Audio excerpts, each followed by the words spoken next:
and I'm not even caring anymore. Nonetheless, welcome to Saturday's recap of Pay the and Told boxing. I don't know why I did that, but nonetheless, this is Saturday's recap of Pay the Told boxing. I'm Foreman.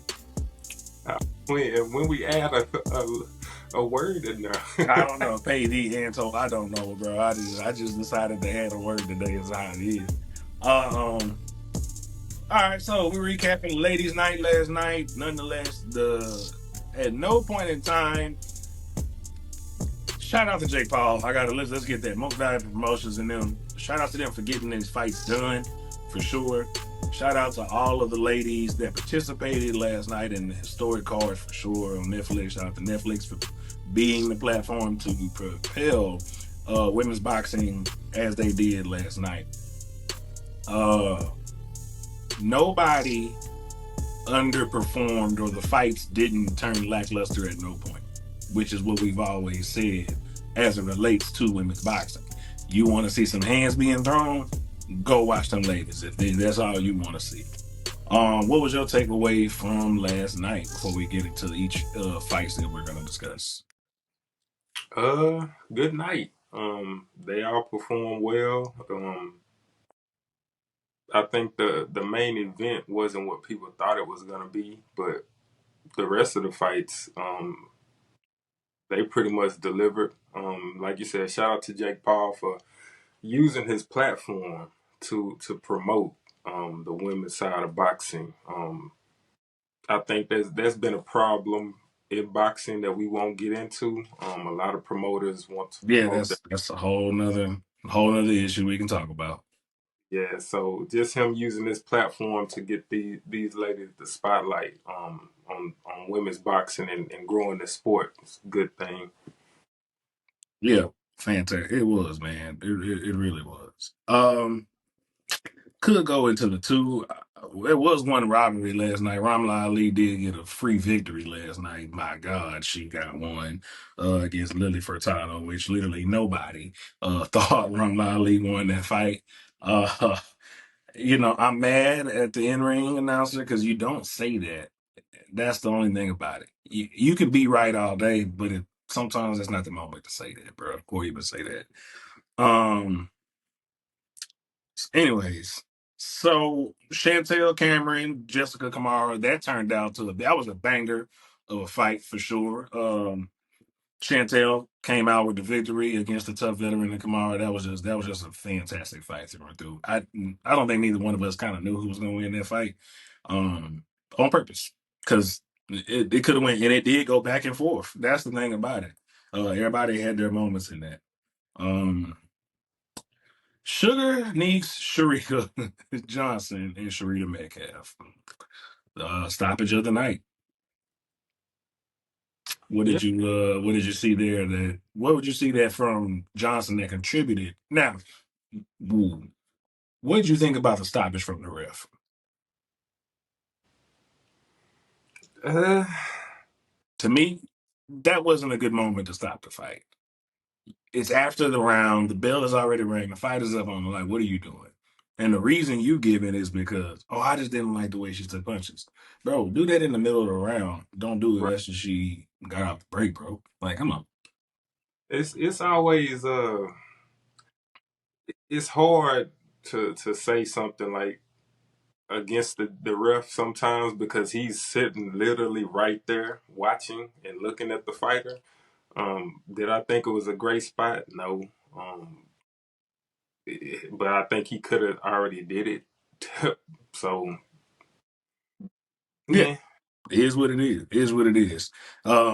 Probably performance of the night, Ellie Scotney and Yamileth Mercado.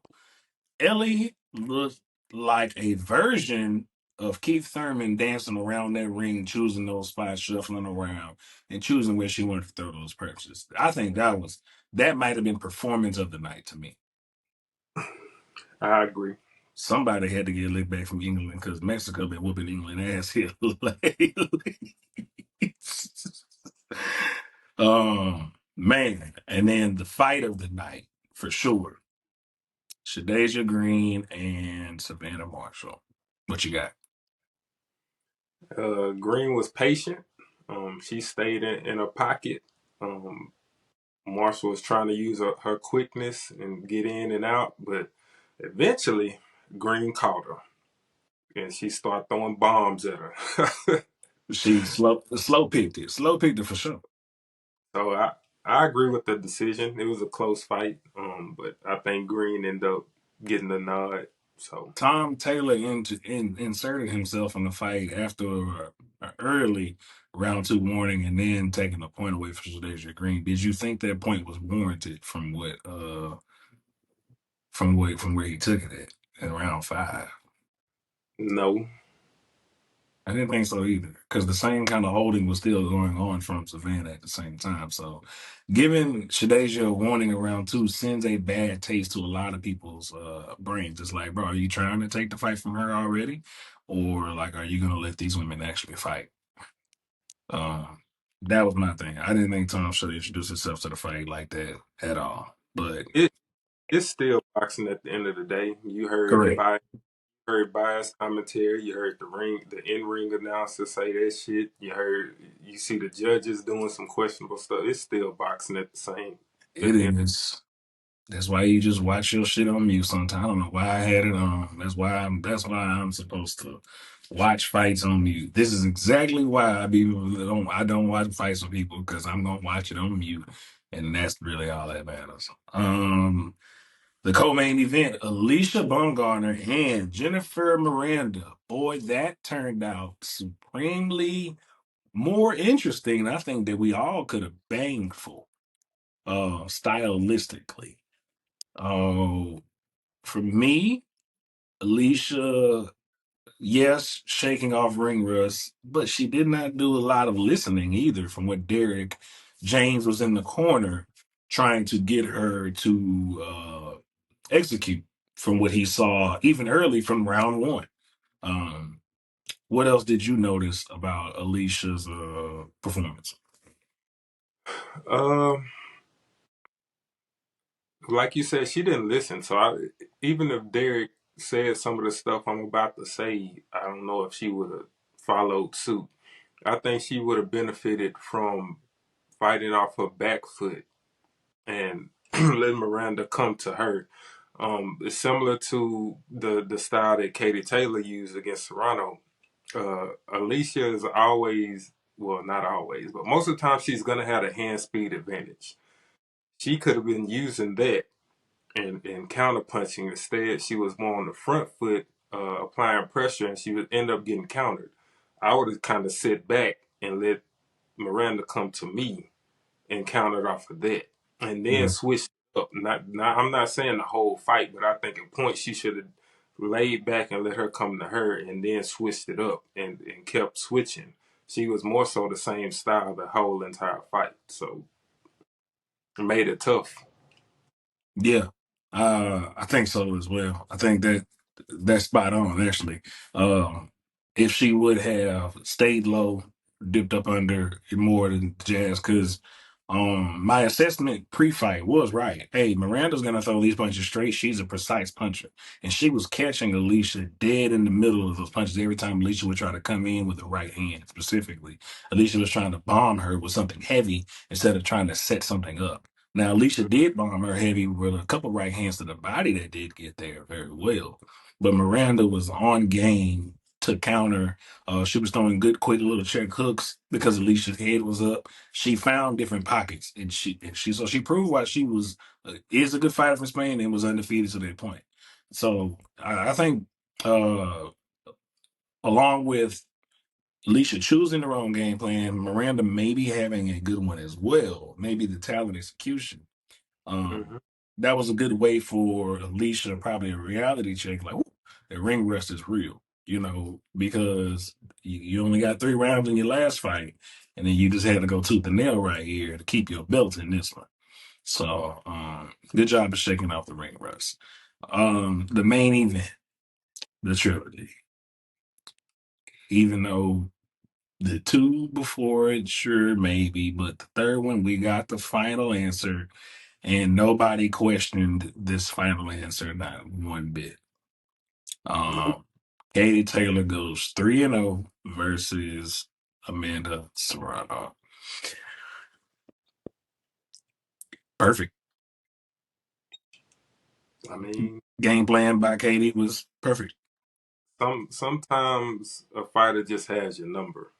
Even if the fights are close, they it always ends up being a point difference or a point or two difference that just ends up being that way. So And close is not a robbery. it's difficult in any sport to do something three times and expect it to be better than the first or the second. I mean, it is rare that a trilogy, the last fight, is the best fight.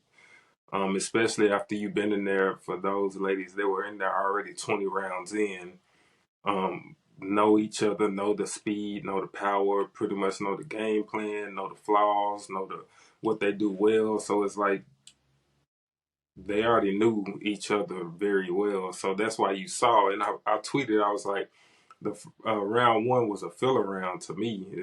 That was the definition of a 10-10 round. If you gave that round to somebody, you just pick one because they both were cautious and didn't really do much. I don't know if a punch landed, maybe one or two for each, At but best.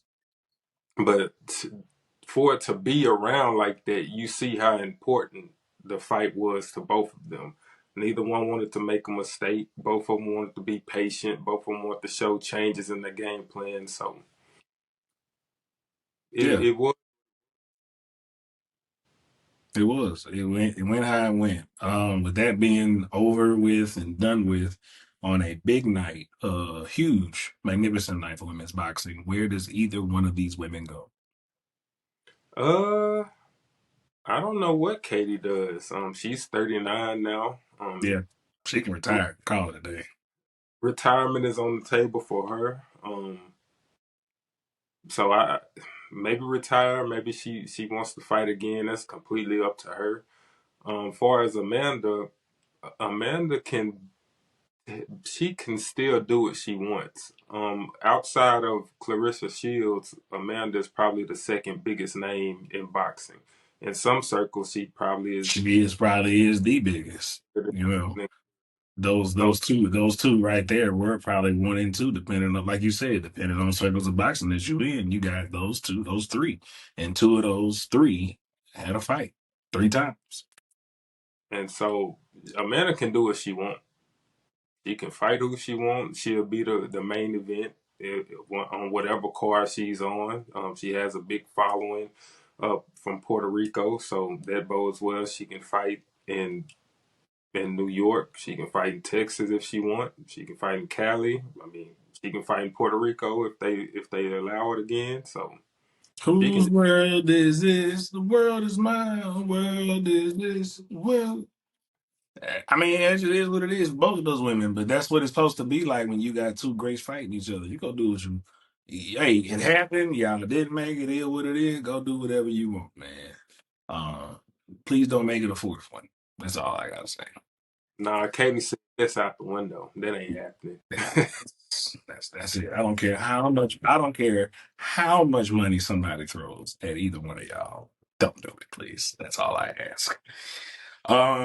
Tonight we got the guys in New York again, still staying in New York City. To guy we got the zone ring 3 card, Shakur, and those guys go look at the video. I'll try to insert I gotta figure out YouTube how to insert the next video link or whatever that. But nonetheless, tune into that tonight on the zone, and I'm gonna say this out loud, and I hope I'm not embarrassed later. Hamza Shiraz, please do us all a favor. I know that's a tall task. I know that is a tall task. But Hamza Shiraz, actually, I don't want either one to win on the cool. I'm being honest here. I'm gonna always try to choose my best boxing honesty. I don't want either one of them to win because after Canelo Crawford, regardless of what happened last summer, Canelo's gonna fight either one of these gentlemen. I don't want to see a Berlanga rematch, and I don't want to see him fight Shiraz. Unless Canelo fights Shiraz anyway. then I do want to see it in Wembley for sure. I'm pretty sure that'd be a massive sellout. Outside of that, I don't want to see it though. Yeah, that's if Canelo wins. Dun, dun, dun. See y'all in future episodes for that shit. Nonetheless, thank y'all for tuning in to the recap. Peace.